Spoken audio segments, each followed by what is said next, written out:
ya. Bismillah, assalamualaikum warahmatullahi wabarakatuh. Assalamualaikum warahmatullahi wabarakatuh. Alhamdulillah, wassalatu wassalamu ala rasulillah wa ala alihi wa sahbihi wa mawalah. Amma ba'd. Bapak Ibu yang dimuliakan Allah Subhanahu wa taala. Gimana kabarnya Bapak Ibu? Sehat semua? Alhamdulillah. Sehat semua ya? Alhamdulillah. Tidak ada yang sakit, butuh obat? Pegal, insyaallah. Pegal kenapa, Kak? Oh, itu praktek pertama itu sebelum tawaf.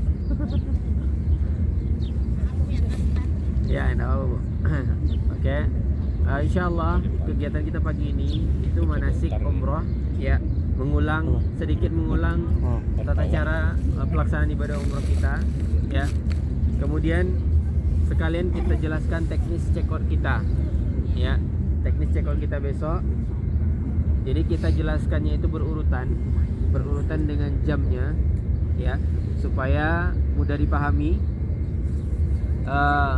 Kemudian sampai pelaksanaan ibadah umrohnya seperti itu, ya, berurutan dengan jamnya sampai dengan pelaksanaan ibadah umrohnya, insyaallah. Baik Bapak Ibu ini muliakan Allah Subhanahu wa taala. Ya, masih ada yang ditunggu?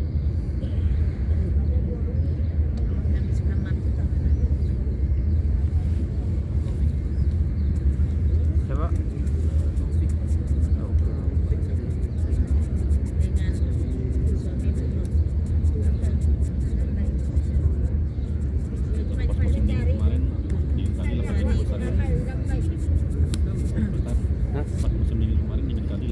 Ya, Oke.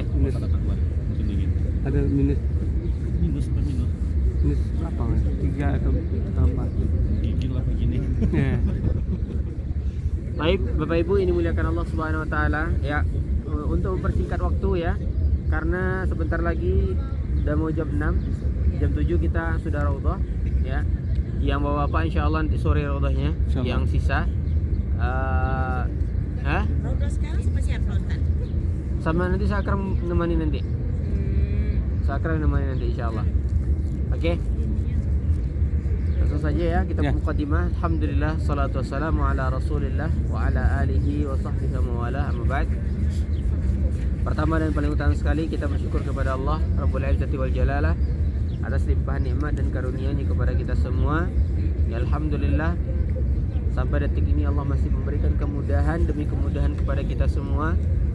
Dan ini merupakan nikmat yang Allah berikan kepada kita. Dan satu hal yang selalu kita ingatkan, jangan pernah kita bergantung kepada diri kita sendiri, apalagi kepada orang lain, ya, apalagi kepada orang lain. Maka bergantunglah kepada Allah Subhanahu wa taala atas setiap kemudahan, kelancaran yang Allah tetapkan kepada kita semua. Maka Bapak Ibu ini muliakan Allah Subhanahu wa taala, sudah semestinya kita memperbanyak berdoa, memohon kepada Allah Subhanahu wa taala. Salawat dan salam kita peruntukkan kepada Nabi kita Muhammad sallallahu alaihi wasallam dengan mengucapkan Allahumma shalli ala Muhammad wa ala ali Muhammad.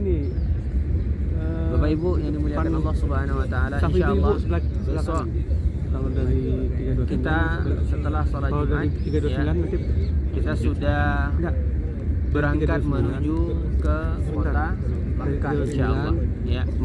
Setelah salat Jumat kita akan berangkat menuju ke kota Makkah. Nah, oleh karena itu sebelum kita melakukan ibadah inti, kita kembali membekali diri kita, ya, mempelajari agama Allah Subhanahu wa taala, mempelajari tata cara manasik umrah yang diajarkan Nabi sallallahu alaihi wasallam. Sebagaimana Nabi SAW bersabda dalam hadisnya, khudhu anni manasikakum, ambillah dariku tata cara manasik umrah kalian, ya, tata cara manasik umrah kalian.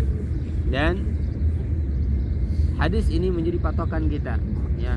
Jadi kita manasik umrah, pelaksanaan ibadah umrah, memang kita mencontoh Nabi SAW, bukan mengikuti apa yang kita lihat saja, ya, apa yang kita lihat saja. Oh, saya nengok orang kayak gini Ustaz, saya ikut juga. Nah, itu bukan patokan kita, ya. Bukan patokan kita, kan, tetapi hadis Nabi sallallahu alaihi wasallam.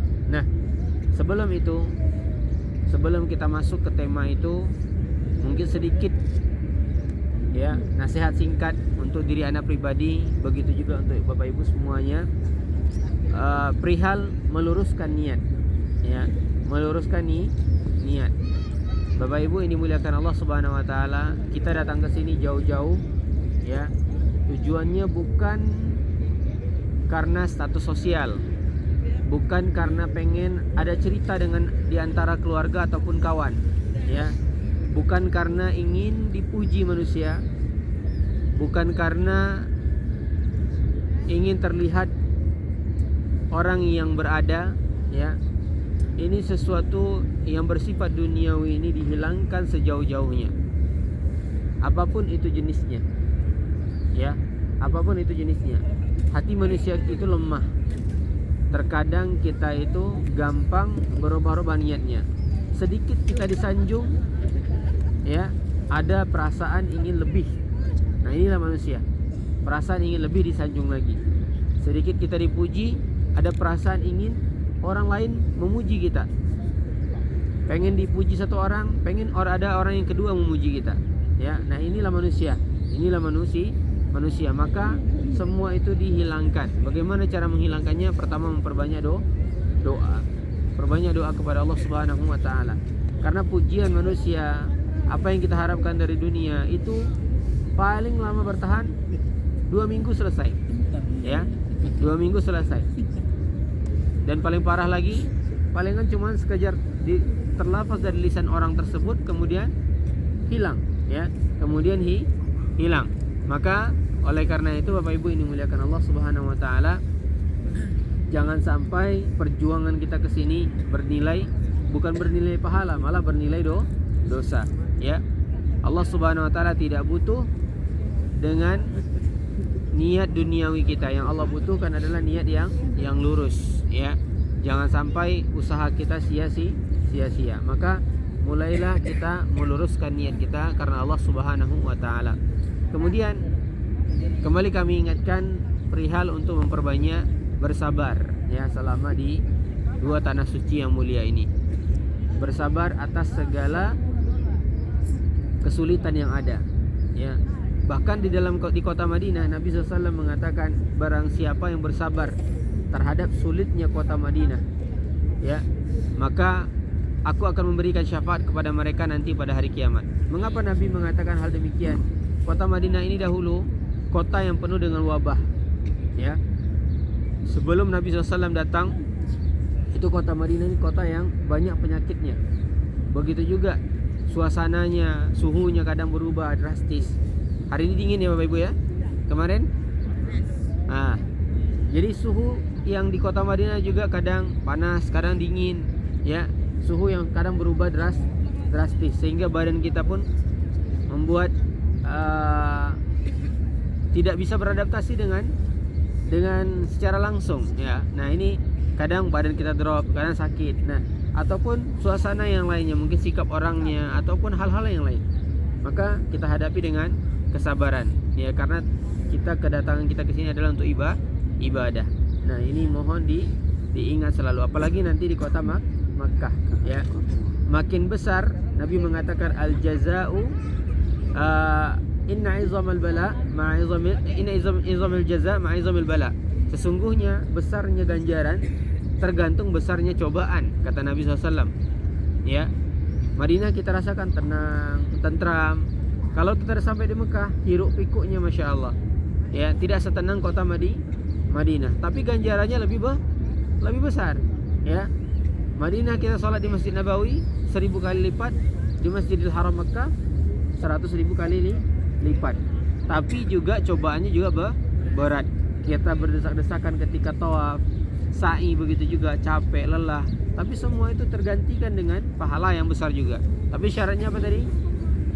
Sabar, ya. Kalau kita tidak sabar, pahala itu akan hilang begitu saja.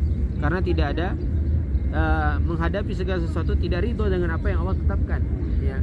Karena sabar itu adalah poin keridhoan kita terhadap apa yang Allah tentukan. Maka banyak Allah jelaskan dalam Al-Quran ayat tentang sabar ini. Maka Bapak Ibu ini muliakan Allah Subhanahu wa taala, kita nggak bisa sabar, ya, kecuali kita meminta pertolongan kepada Allah, kecuali kita selalu berdoa kepada Allah. Jadi memperbanyaklah kepada Allah Subhanahu wa taala.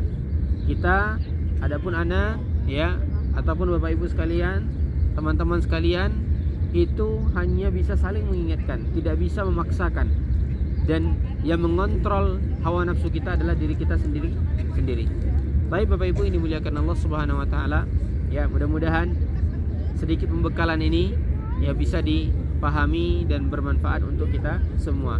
Baik Bapak Ibu, insyaallah besok itu kita karena sudah check out dan menuju ke kota Mekah ya, ada beberapa hal yang mungkin Anda sampaikan berurutan dari pagi sampai pelaksanaan ibadah umrohnya ya. Jadi kita mulai dari pagi dulu ya. Besok itu insyaallah setelah sholat subuh kegiatan kita kosong. Jadi Bapak Ibu setelah sholat subuh bisa langsung balik ke hotel, persiapan untuk check out ya. Jam 9 pagi semua koper sudah berada di depan kamar masing-masing dan difoto, bukan per orang yang motonya Bapak Ibu ya. Nah, per kamar yang sudah lengkap. Jadi kalau satu kamar sudah lengkap baru difoto, dikirim ke grup ya. Karena dikhawatirkan nanti ada barang-barang yang mungkin sekiranya tercecer, kita ada bukti ya, kita ada bukti. Jadi kalau misalnya pas sampai di Mekah nanti ada yang nggak ketemu barangnya, kita bisa tracking lagi ya. Oh, ini barangnya ada kemarin di sini, seperti itu ya. Kemudian setelah itu Bapak Ibu ini muliakan Allah Subhanahu wa taala, koper besar, koper kecil itu ditaruh depan kamar, insya Allah akan diturunkan oleh pihak hotel ya, dan akan ditempatkan di satu tempat. Jadi mohon untuk tidak telat mengeluarkan kopernya. Takutnya nanti kalau telat itu kadang bercampur-campur dengan koper-koper grup dari travel lain. Nah, ini penting, satu hal yang mungkin diingat. Jadi pagi itu langsung di packing atau mungkin malam ini sudah bisa packing. Kemudian jam setelah itu, setelah kita taruh koper, Bapak Ibu sudah bisa melakukan sunnah ihram ya. Sunnah ihram. Sunnah ihram ini adalah sunnah sebelum kita berniat ihram ya. Jadi sunnah ini boleh dijalankan, bisa kita lakukan sebelum kita berniat ihram. Di mana? Di miqat. Jadi kita sudah bisa melakukannya dari rumah. Karena kita di hotel, maka kita lakukan dari hotel ya. Kecuali misalnya Bapak Ibu dari Indonesia pengen langsung umroh, sampai di Mekah langsung umroh, maka lakukan dari rumah sudah bisa ya. Adapun kita karena kita dari hotel, maka kita lakukan dari di sini. Nah, apa saja sunnah ihram? Pertama, untuk laki-laki dan perempuan ya, bercukur ya. Bercukur, kumis, bulu ketiak, mohon maaf, bulu kemaluan. Nah, ini dicukur. Kemudian yang kedua, apa lagi? Memotong kuku ya, kuku kakinya, kuku tangannya itu dipotong. Kemudian yang ketiga, mandi sebagaimana mandi wajib ya. Mandi sebagaimana mandi wajib. Nah, alhamdulillah besok ada hari Jumat juga, bisa digabungkan niatnya sekalian ya.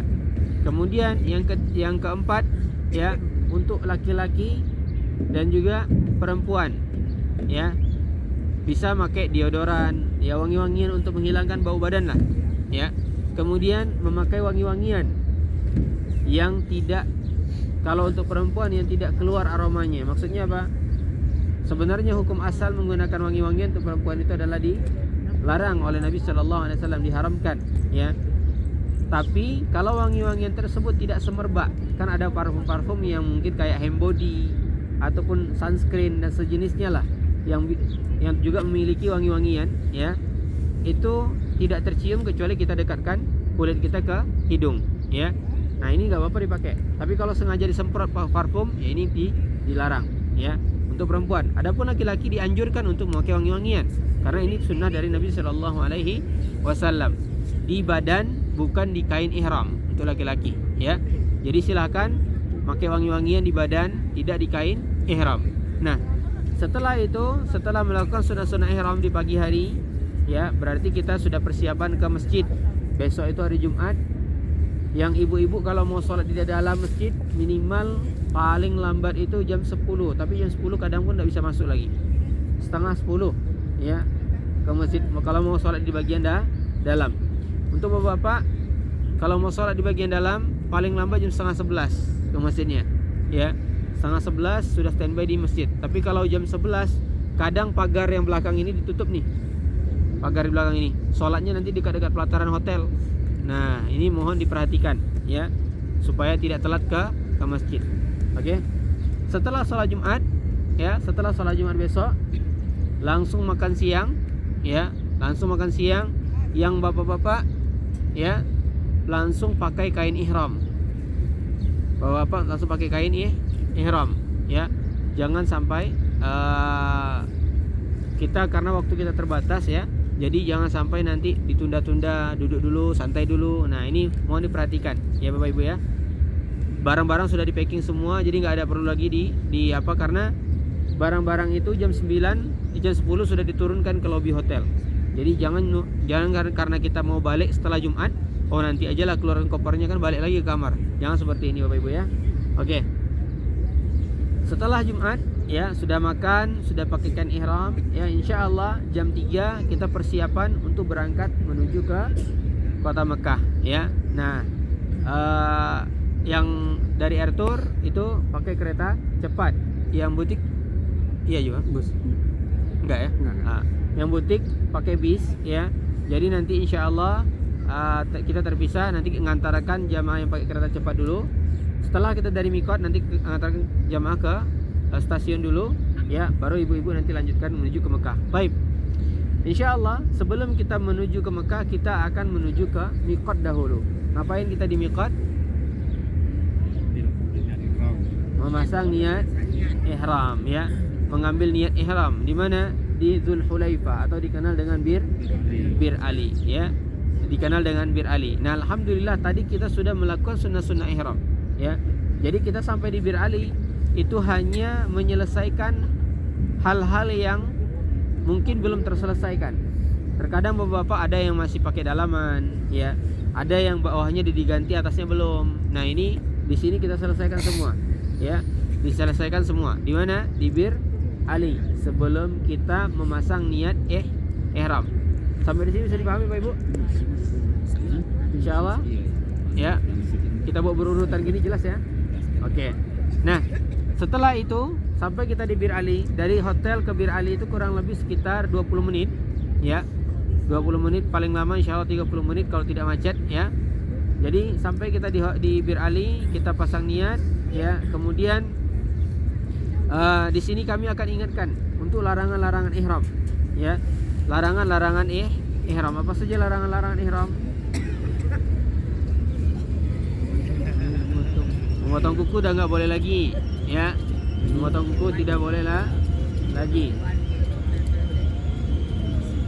Nah, ini fokusnya ada terbagi nih. Astagfirullah. Fokusnya ada terbagi. Apa? Hah? Iya lagi ngerekam. Astagfirullah.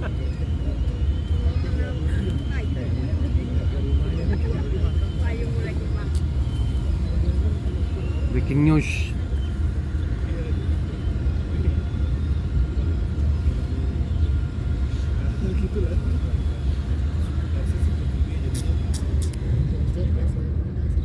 Nah, macet. Silakan Ustaz. Macet ya, Bu. Macet ya.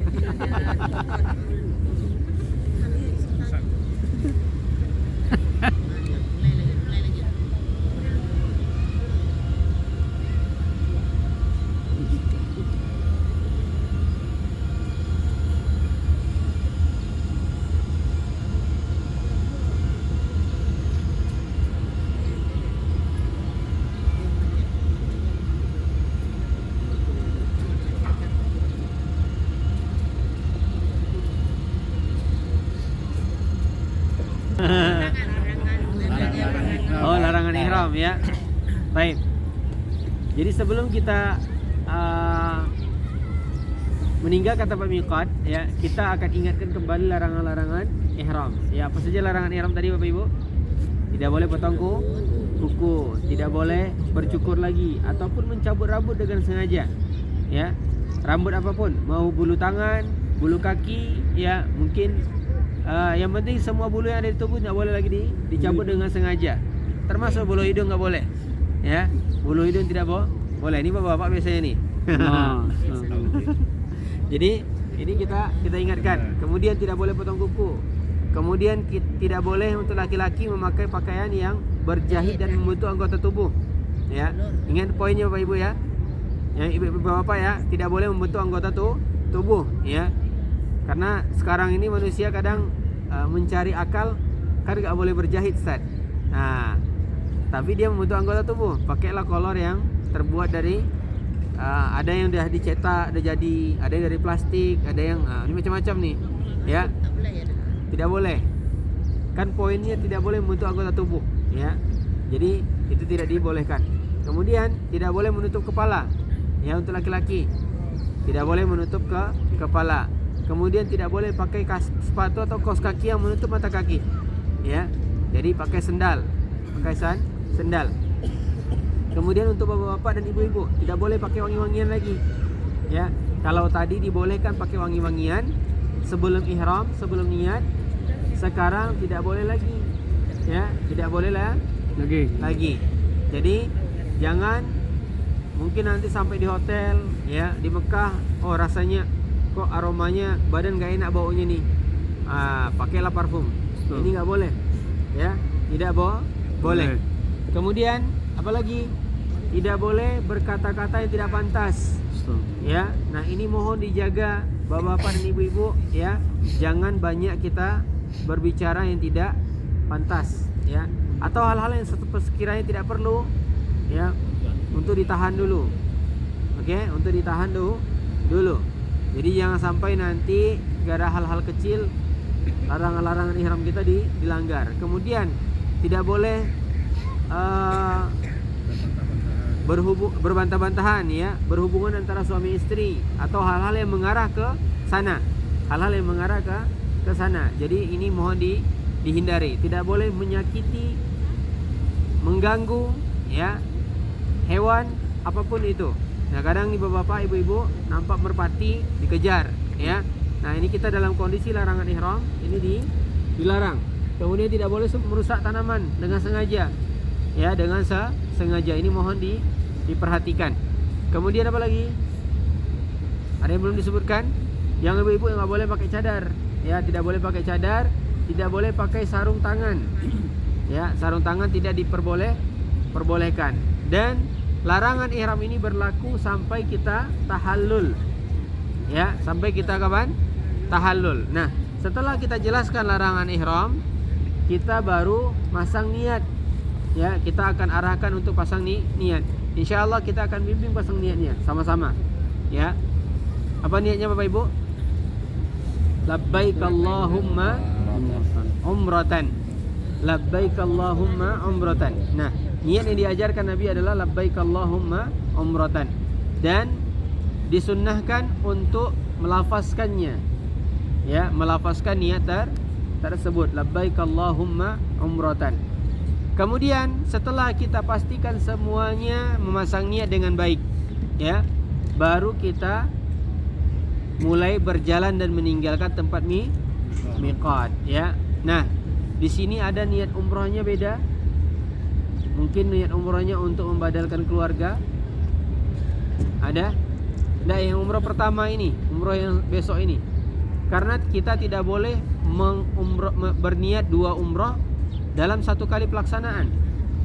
Misalnya Bapak Ibu mau niat untuk saya sendiri dan juga untuk orang tua, ini tidak diperbolehkan.